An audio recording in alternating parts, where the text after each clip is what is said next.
Y'all, this is the prettiest, the best looking corn I've got on the farm. I've got really on any of my farms.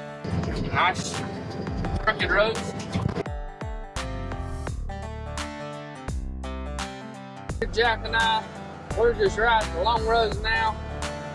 I'm in the 4250 John Deere. We've got a Kenzie 3000 behind us. See back here behind the planter, planting through a jungle.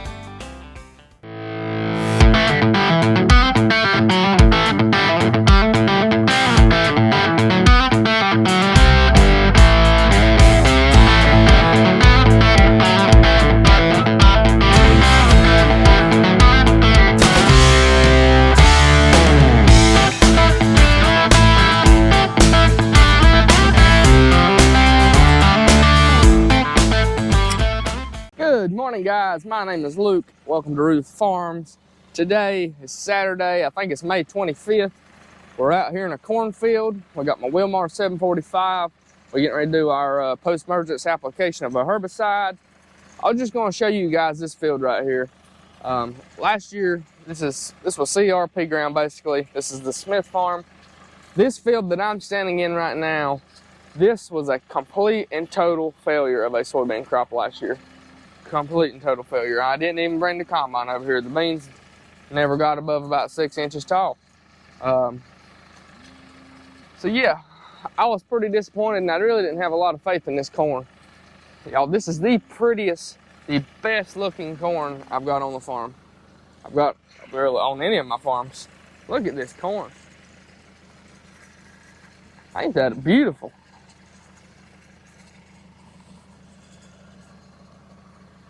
That is awesome.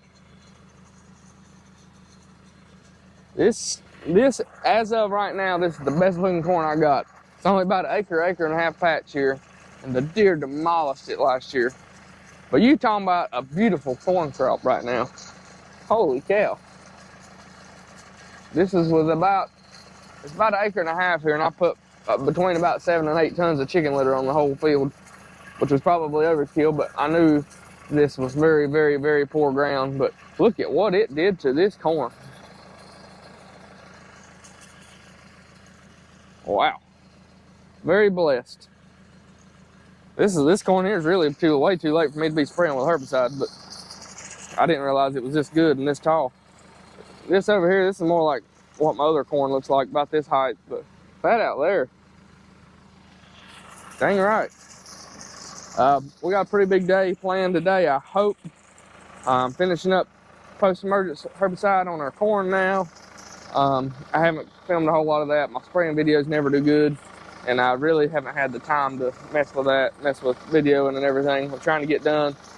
We've had a local farmer. He was older. He was actually retired. He still helped his son farm. He passed away this past week. So we're having a funeral for him today, and we're going to line up the tractors here in a little while. So I'm trying to get this done and get it sprayed. That way I can get over there and make it to them. And then I'm hoping after that we can get to work on getting planter ready and hopefully get some beans in the ground, because it has dried up, I think, enough to start planting. So we may be spending the rest of the day in the tractor. So I'll get just a little bit of footage here real quick of us spraying some corn.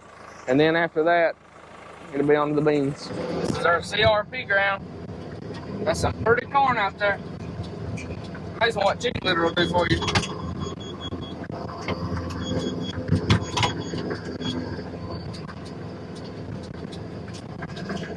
Nice crooked roads. This is before I got to demo my auto strip. This old sprayer, I kind of just follow the nose of the hood down the roads.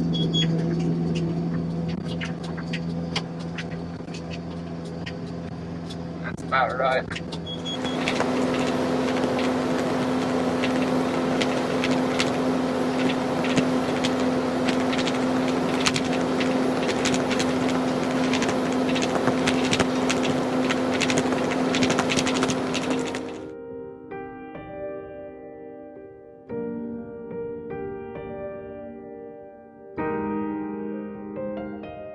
Good afternoon, guys.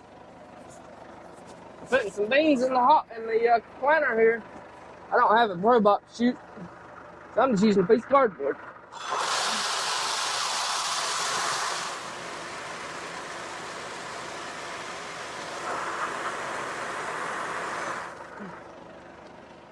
Putting this Tri-Guard PMZ product on our beans just like we did our corn.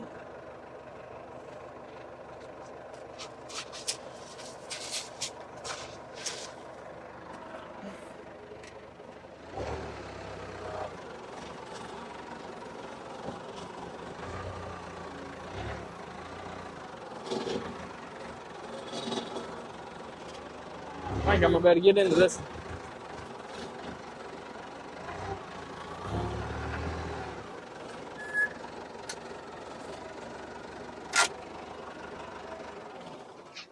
The last couple I can't get into. If I was gonna have a planter and buy pro boxes, we'd have to figure something different.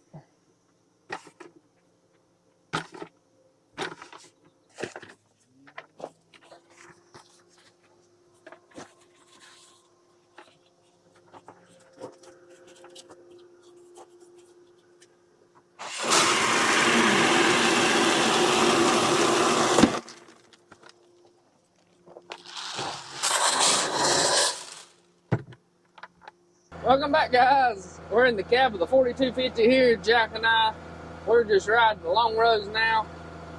I'm in the 4250 John Deere. We've got a Kinsey 3000 behind us. This is a 611 inner split or split row planter. So we're putting rows of soybeans every 15 inches. We're putting it. Mostly set around 130, 140,000, but it's showing 150,000 on the monitor if that shows up. So I'm not 100% sure which is right, but with the conditions that we're planting into, this is a humongous, tons of ryegrass in here I've sprayed and killed down. We're getting it through it, we're getting in the ground, but it's kind of scary in the fact that it's planting through a lot of biomass, so a few extra seeds isn't going to hurt my feelings any. Might give us that much more of a chance of them coming all up. But we're on the long roads here. We got our John Deere Auto Track 300 and our John Deere GPS here. We got it doing its work. I've got AB line set, so we're going straight now. I've already drilled the first about 4, 5, 6 passes to get away from the road. But yeah, we're going at it here.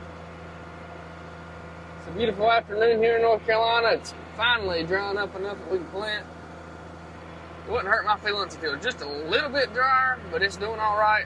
We've got the row markers down just to assist with the GPS, and we've also got our row cleaners down here.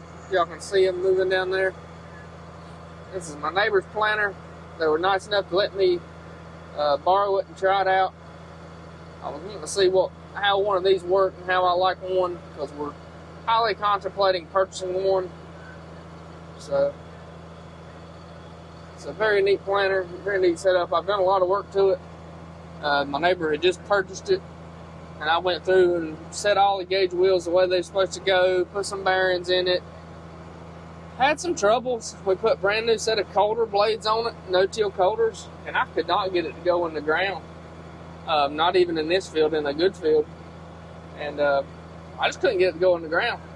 Now, we didn't have the seed boxes loaded, but from what I talked to a lot of people online, they said just pull the no-till coulters off, go straight with disc blades and run your row marker or your row cleaners. So that's what we're doing, putting them between about 1 inch and 1.5 inches deep. And it looked like for the most part we're doing that pretty daggum well. But we got moisture, and it won't take these beans long to get up. The old 4250 is going right at it, and this auto steer is making life easy. I can spend more time with y'all and more time with Jack. Ain't that right, buddy? Let me get turned around here and we're going to go again. Y'all can see back here behind the planter, we're planting through a jungle. See if I can get to a row here. So right here, in this one little place, we didn't close the seed trench for whatever reason. The ground's just a little bit damp still. For the most part, though, we're doing a good job closing that seed trench.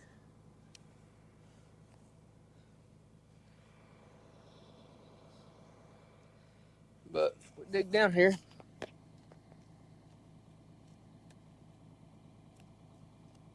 There's our bean. About an inch deep, or 1.25 inches. It's looking good. Looking very good.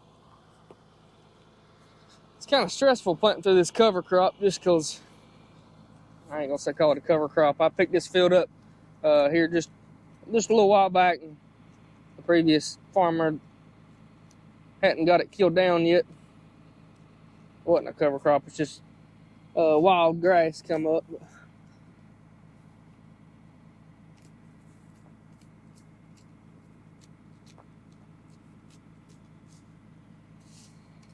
It should be right there. So let's get going, get a little something done here.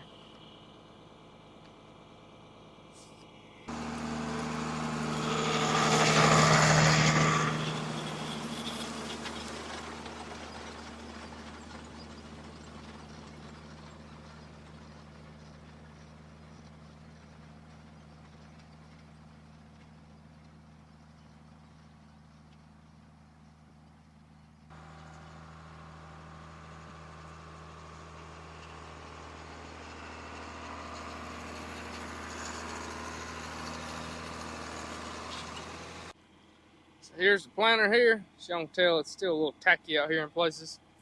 The ground is not bad. I mean, it's just like a little sticky layer on top, I think. So 11 units, 15 inches apart. We're planting an aggregate gold. It's like a 5110. It's an Extend Flex hybrid. It's looking good. See what we can get done. It's getting late this evening. Memorial Day weekend, so we got plans for the rest of the weekend. So this is some ground we just picked up probably a month or so ago now. I put about 2 tons of chicken litter to the acre, 2 to 2.5 of broiler chicken litter. That'll be our fertilizer. I sprayed it down with Garmoxone, and part of it's got an N-Vibe as a residual, and part of it has a different. I'd have to look to see what else I went with. But anyway, that's what we've done here. This is about a 35-acre-ish farm. One big field. This is the biggest field I farm right now, which excites me. We're getting her done here. Jack's living his best life. He loves riding in the tractor. Loves chasing that drone when I throw it up. Y'all can see here behind us. Letting her rip. We're going to check it once we start getting down here a little lower. Down here closer, this is a ditch that runs down through here. This is the wettest part of the field. I'm going to check out here. Hop out here in a minute and check, make sure it's not too wet. If it's too wet, I'm going to call it, and then we'll come back. Hopefully next week it's going to get dry again. We'll hop out right here. Actually, this looks like a good place to check. See if it's too wet or not. And we don't want to put our beans in the ground too wet. Just a thick old mat of yeah, this is probably too wet here. I can tell that's kind of like mud. Ain't quite too clumpy, but it's pretty moist. See if it's closing them back here.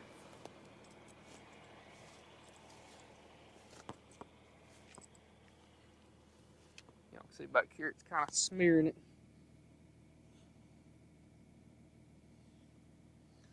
Yeah, I'm kind of wondering if we just need to hold off. Maybe first of the week, guess we'll get a little better. You can see the big old clumps here. It ain't bad, but it's pretty moist. Come back like here, you can see the trench isn't closing very good. It's not a good thing with beans. I think we might ought to call it on this one, and just, I got one little field down the road I can go plant. And we'll just see what happens. I don't want to plant them, and I don't want to mess up here. So we got a little bit done. We got to make sure the planter's going to work. planter's doing pretty good so far. This is our row marker. This is our guidance. Don't work very good in this thick grass, but you can tell it through there. That's about where you would drive. It's a little bit different with these split rows, but then you got our row cleaners here. This is just to help pull and push the trash out of the way. It works better on ground that doesn't have a ton of ryegrass, but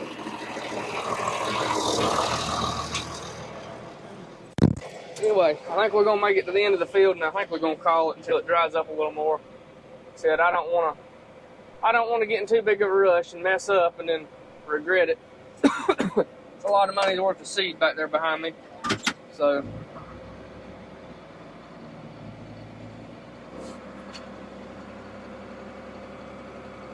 I can probably plant around and plant the higher ends of the field, but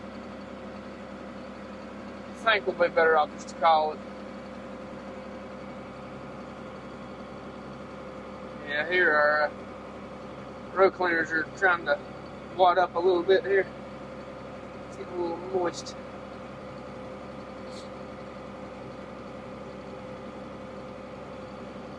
We've just had so much rain here the last month. The guy told me today we'd had over 9 inches.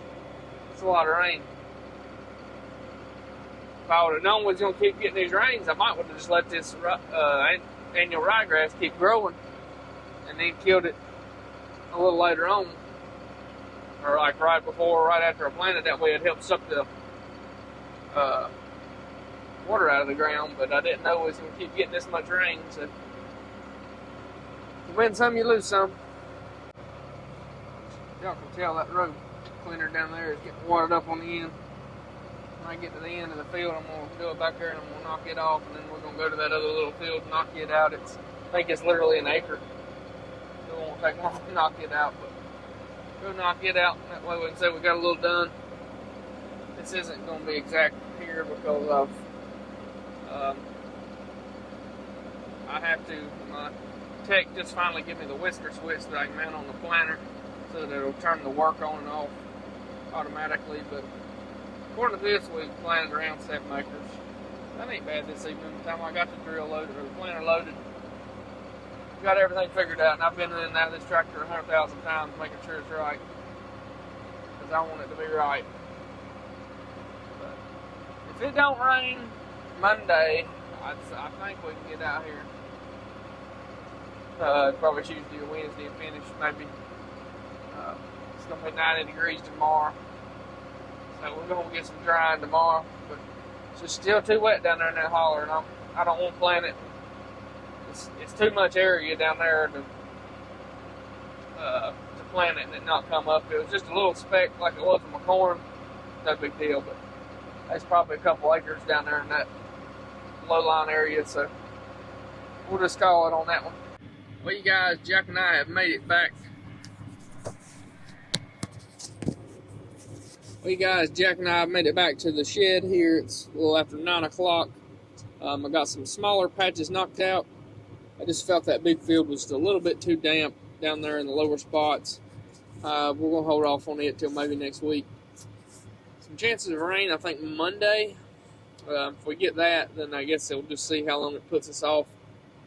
Probably going to be back to mowing and baling hay next week. But needless to say, we're going to be doing something in the field. If it doesn't rain Monday, definitely one day next week we'll try to get those beans knocked out, finished. But we're getting there, slowly but steadily.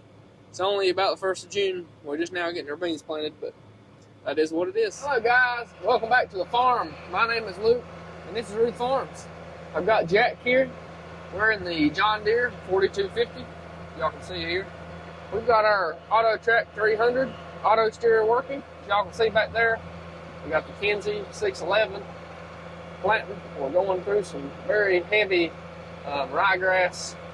It's not really a cover crop. It wasn't intended for a cover crop. It's a farm I picked up this year. It's about a 35-acre farm. It's covered up in ryegrass when I got it. Looking back now, I wish I could have sprayed it and then planted right into it. Planted green, basically. Just because now that it's got wet here in North Carolina, it's taking forever for this to dry out. For the most part, the field's great. The there's wet spots like what I'm in right now that are not so great. So we had about 4/10 of rain this past weekend. The ground wasn't super dry before then, don't get me wrong, but we were starting to get dry. And this is a new farm, so I don't know the wet spots. I don't know how dry they actually get.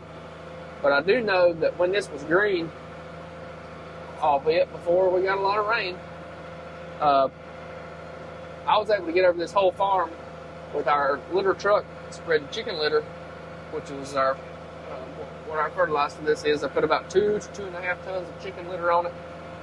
This fall we'll get soil samples pulled, so we'll know exactly what the soil needs. But I got over the whole farm with that spreader truck, and it done fine. Didn't really have any issues getting stuck or spinning or nothing. But all that green ryegrass, annual ryegrass, was sucking all the moisture from the ground. Whereas now, other than a few places like this right here where there's some ryegrass that's came back, there's nothing taking that moisture. It's just barren soil. So that's our issue. For the most part, this field is great, but there are parts that's low that are wet. Not super wet, but they are wet enough that they're sticking to our gauge wheels and stuff. But we're getting late enough in the year. It's now, let's see here. It is now Wednesday, May 29th. I would love to have these things planted a month ago, but we're in the middle of May now, and our forecast shows rain. This is the first, basically, full week we've had with no rain since the beginning of April. Since the beginning of May. And then, we have this week, it's supposed to be pretty clear. It's not going to be that hot, though. It's going to be, in the 70s and low 80s. We haven't had a lot of wind, which is good. For most times, anyway. Most time this year, we're getting really dry. But also, next week, I think it is, this Monday, Tuesday, Wednesday, there's some really good chances of rain again. So it's almost like we get about dry enough to plant, and then it rains again. Which would be all right if we were earlier in the year, but, soybeans need light. That's how they do everything. That's what puts them into reproduction mode. And sunlight is how soybeans make yield. So without sunlight, or the less amount of sunlight that soybeans get, the less your yield is going to be. Ideally, we'd have probably planted these about a month ago, and that would have given them time to, reach maturity where they can start blooming and start, sucking in as much sunlight as they need in reproduction mode for the longest day of the year, which is June 21st. Not to mention that, the rest of the week, we're going to be baling hay, raking hay, getting the hay up. We've got a very good hay crop this year. Very blessed to have the hay crop we do have. We got to do a lot with that. I've got to get the combine ready. I've got a yield monitor to put on it. I've got a bearing up under the seat of it. I think it's going bad. It's making some noise that I don't like. And I wanted to try to get that fixed before we get into the wheat field. Because if any of you are farmers and, a fire on a combine or a piece of equipment is scary, and a field is even scarier, but a wheat field in particular is very scary because, typically speaking, wheat straw goes up like that.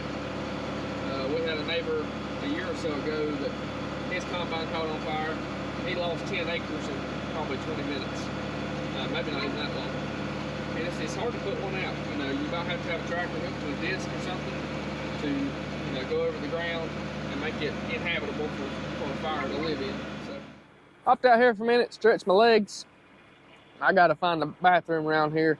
Any of y'all know where it's at, let me know. I need the men's bathroom, not the ladies, because I know what I am. But anyway, don't get anybody stirred up with that.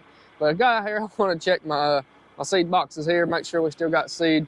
As you can tell, we're getting lower down in there. If that picks up on camera.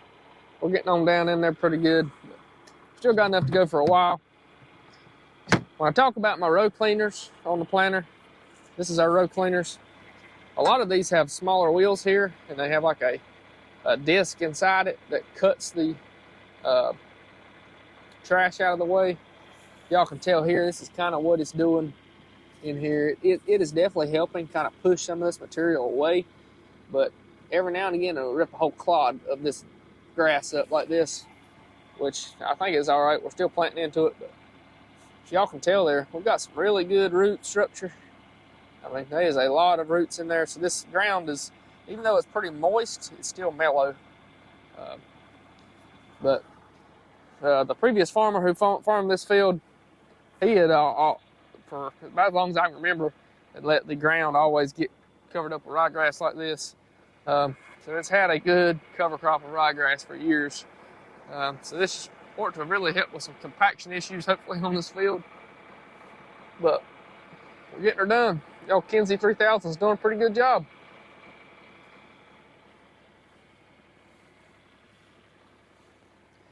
So this is our row marker. This is what extends out to one side or the other. This gives us our ability to see. Works better in no-till ground instead of this cover crop type ground.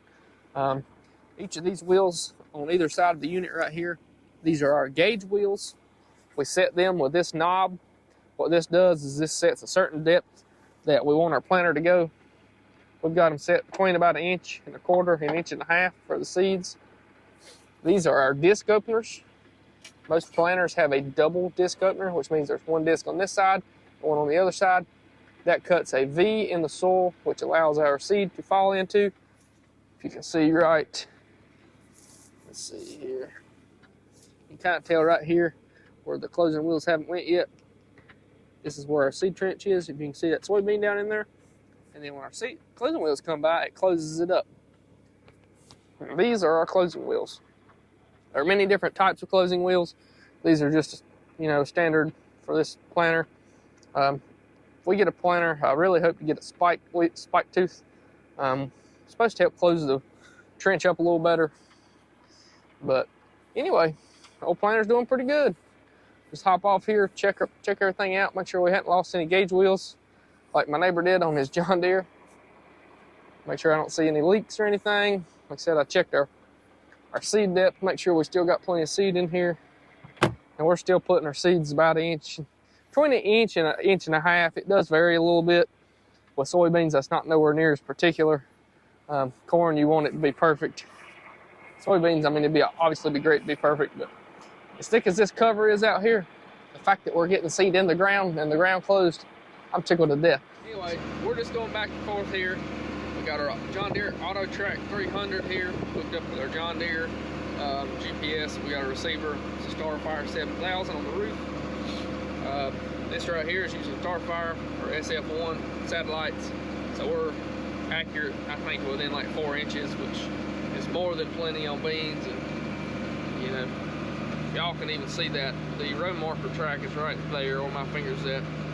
It's hard to see in this field, so I'm very grateful, very thankful, very blessed to be able to be using this system right now.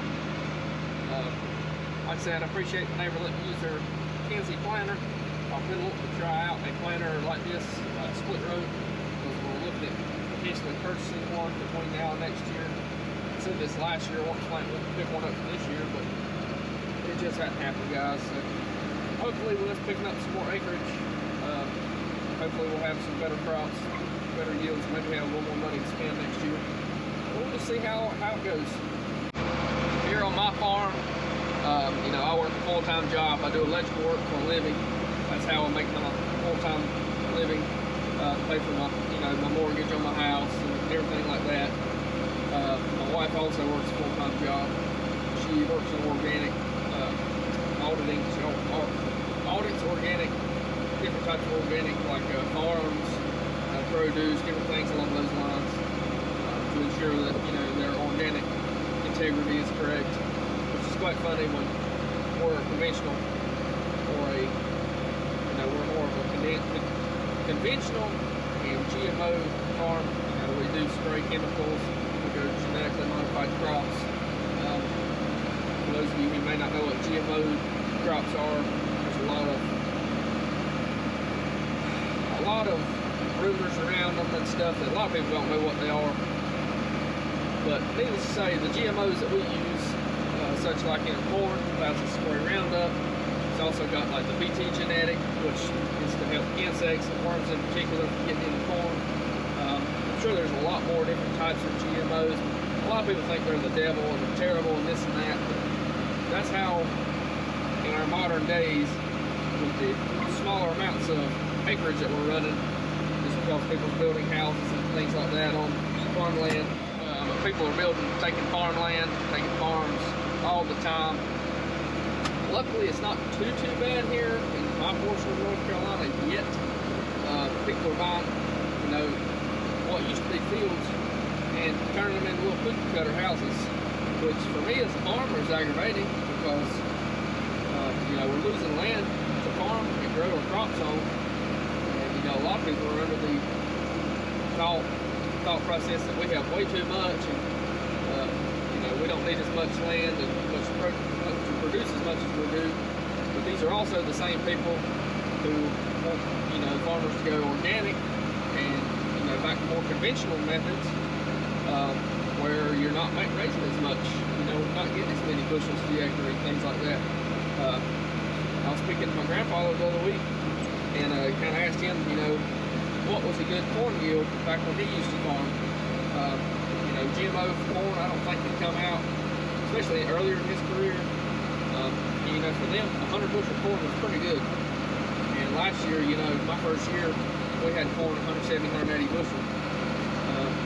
We didn't do anything special to it, but you know, just the different genetic packaging that they put into a seed nowadays is just so much further along than what it was back then. It would be so much harder to grow what we grow on the minimal amount of ground that we have compared to what we did, say, in the 60s and 70s.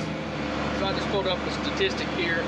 This is farmprogress.com, but it claims that between the year of 2017 and 2022, there was nearly 20 million acres lost in the United States. So between the sheer amount of acres lost and our growing population, I think last time I looked, I heard the population was like 8 billion people. You know, we can't sustain that big of a population on the yields that they were making in the 60s, 70s, and 80s. We just can't do it. Or in my opinion, we can't anyway. Others have other opinions, y'all let me know down in the comments, but you know, it's crazy. And a lot of people, you know, truthfully believe that, you know, we can do it. And I think it's crazy. With organic and I'm gonna say non-GMO crops, you know, we just have so many different types of pests, weeds, diseases, insects and different things now that I'm assuming we didn't have back in those days, because a lot of these, you know, pests we have trouble fighting now that we have the ability with chemicals and you know, pesticides of different sorts. You know, hopefully cover crops is going to help us out, but I don't think the answer is all cover crops. I definitely don't think the answer is going back to completely conventional type crops, non-GMO crops. But I don't get paid to make those decisions. I'm barely getting paid enough to put the seed in the ground and pray to the good Lord that it actually comes up. So.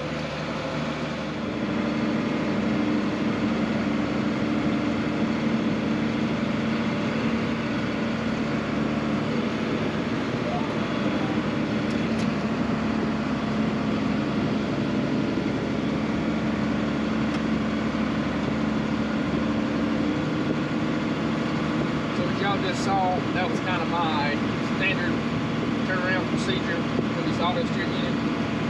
This auto steer unit, it probably has the ability to turn around on the inroads, but obviously I don't have that unlocked on it. So when I get to the end of the road, I take and I pick up my unit. I turn my work button here on the screen off, which turns off my mapping. I've got a switch that goes back on the planter that will turn that on and off automatically as the planter raises up.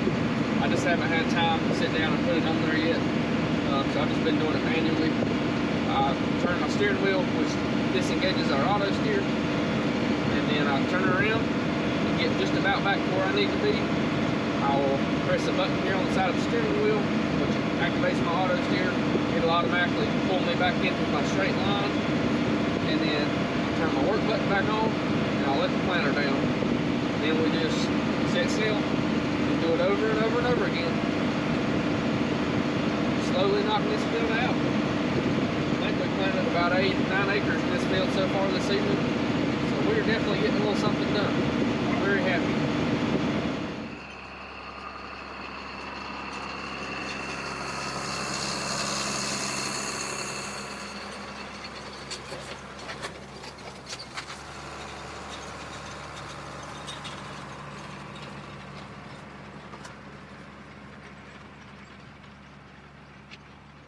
This is where this auto steer unit really comes in handy. Don't know if y'all can even tell it up there, but right there is my row marker mark, and I can't hardly see it. So this will be very challenging. I can see my rows over here where I planted, but getting the correct distance will be really hard, especially at night. It's just really nice having that auto steer. I can sit here, I don't have to concentrate on that line, which puts wear and tear on my eyesight.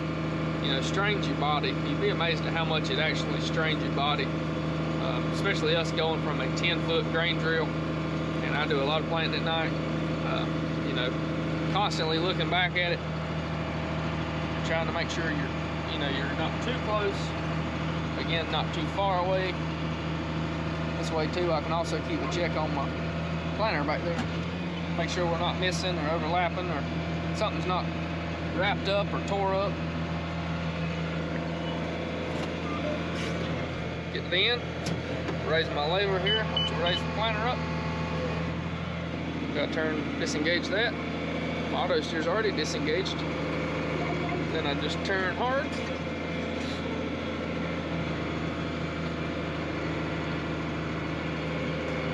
I get lined about halfway back up. Push the button over here on the side of the steering wheel, which engages my auto steer. Engage my work. Let my lever down. Planter goes to work.